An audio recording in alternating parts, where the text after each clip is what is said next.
ಬಗ್ಗೆ ಜನರಲ್ಲಿ ಜಾಗೃತಿ ಮೂಡಿಸುವುದರ ಜೊತೆಗೆ ಕಡ್ಡಾಯವಾಗಿ ಮಾಸ್ಕ್ ಹಾಕದೇ ಇರುವವರನ್ನ ತಡೆದು ಮಾಸ್ಕ್ ಬಗ್ಗೆ ತಿಳಿ ಹೇಳಿ ಅವರಿಗೆ ಮಾಸ್ಕ್ ಹಾಕಿಸುವುದರ ಜೊತೆಗೆ ಅವರ ಮ್ಯಾಪ್ಸ್ ತೆಗೆದುಕೊಳ್ಳುತ್ತಿದ್ದೇವೆ ಎಂದು ತಾಲೂಕು ದಂಡಾಧಿಕಾರಿ ದುಂಡಪ್ಪ ಕುಮಾರ ಹೇಳಿದರು. ಬೆಳಗಾವಿ ಜಿಲ್ಲೆಯ ಅಥಣಿ ಪಟ್ಟಣದಲ್ಲಿ ಕೊರೋನಾ ಜಾಗೃತಿಯಲ್ಲಿ ಭಾಗವಹಿಸಿ ಮಾಧ್ಯಮದೊಂದಿಗೆ ಮಾತನಾಡಿದ ಅವರು, ಜನರು ಕಡ್ಡಾಯವಾಗಿ ಮಾಸ್ಕ್ ಧರಿಸಬೇಕು, ಗುಂಪಾಗಿ ಇರುವುದನ್ನ ಬಿಟ್ಟು ಅಂತರ ಕಾಯ್ದುಕೊಳ್ಳುವುದರ ಜೊತೆಗೆ ಕೊರೋನಾ ಎರಡನೇ ಅಲೆಯನ್ನ ಹೊಡೆದೋಡಿಸೋಣ ಎಂದು ಜನರಲ್ಲಿ ಜಾಗೃತಿ ಮೂಡಿಸಿದರು.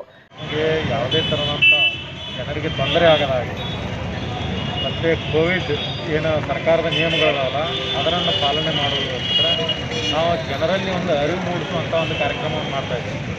ಯಾರು ಮಾಸ್ಕ್ ಹಾಕಲಾರದೆ ಬಂದಿರ್ತಾರಲ್ಲ ಅವ್ರಿಗೆ ಒಂದು ಸ್ಟಾಪ್ ಸಿಗುವಂಥ ಇದೊಂದು ಇಲ್ಲೇ ತುರಂತಾಗಿ ಸ್ಟಾಪ್ ಟೆಸ್ಟ್ ಮಾಡಿಸಿ ಅವ್ರಿಗೆ ಕ್ವಾರಂಟೈನ್ ಒಂದು ಸೀಲ್ ಇದೆ, ಆ ಸೀಲು ನಾವು ಕೈಗೆ ಹಾಕಿಬಿಟ್ಟು ಬಿಡ್ತಾಯಿದ್ವಿ.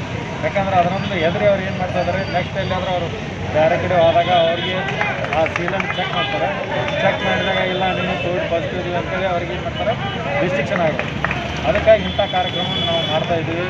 ಅದರ ಮುಖಾಂತರ ನಾವು ಏನು ಮಾಡ್ತಾಯಿದ್ದೀವಿ ಅಂದರೆ ಗುಂಪಾಗಿರುವಂಥ ಜನರಿಗೆ ತಿಳಿ ಹೇಳ್ತಾ ಯಾವುದೇ ಕಾರಣಕ್ಕೂ ಗುಂಪಾಗಿರಬಾರ್ದು, ಅವ್ರ ದಿನನಿತ್ಯ ಕಾರ್ಯಗಳನ್ನು ಮಾಡಿದರೆ ಯಾವುದೇ ಕಾರಣಕ್ಕೂ ಗುಂಪಾಗಿರಬಾರ್ದು, ಮತ್ತು ಮಾಸ್ಕ್ ಕಂಪಲ್ಸರಿ ಹಾಕಬೇಕು, ಸ್ಯಾನಿಟೈಸೇಷನ್ ಮಾಡಬೇಕು. ಇಂಥ ಒಂದು ಕಾರ್ಯಕ್ರಮವನ್ನು ನಾವು ಮಾಡ್ತಾಯಿದ್ದೀವಿ. ಈಗ ನಾವು ಮಾಡುವಂಥ ಕಾರ್ಯಕ್ರಮ ಜನರಿಂದ ಸ್ಪಂದನೆ ಸಿಗ್ತಾ ಇದೆ. ಈ ವೇಳೆ ಅಥಣಿ ಪುರಸಭೆ ಮುಖ್ಯಾಧಿಕಾರಿಗಳಾದ ಮಹಂತೇಶ ಕಮಲಾಪುರ, ಅಥಣಿ ಸಿಪಿಐ ಶಂಕರಗೌಡ ಬಸನಗೌಡ, ಸಮಾಜ ಕಲ್ಯಾಣ ಇಲಾಖೆಯ ಅಧಿಕಾರಿ ಪ್ರವೀಣ್ ಪಾಟೀಲ, ಪುರಸಭೆ ಹಿರಿಯ ಆರೋಗ್ಯ ಅಧಿಕಾರಿ ರಾಜಶೇಖರ ಚೌಗಾಲ, ಆರೋಗ್ಯ ಇಲಾಖೆ ಸಿಬ್ಬಂದಿಯನ್ನ ಹೂವಿನ ಹಾರ ಹಾಕುವುದರ ಮುಖಾಂತರ ಮಾಸ್ಕ್ ಅರಿವು ಮೂಡಿಸಿದ್ರು.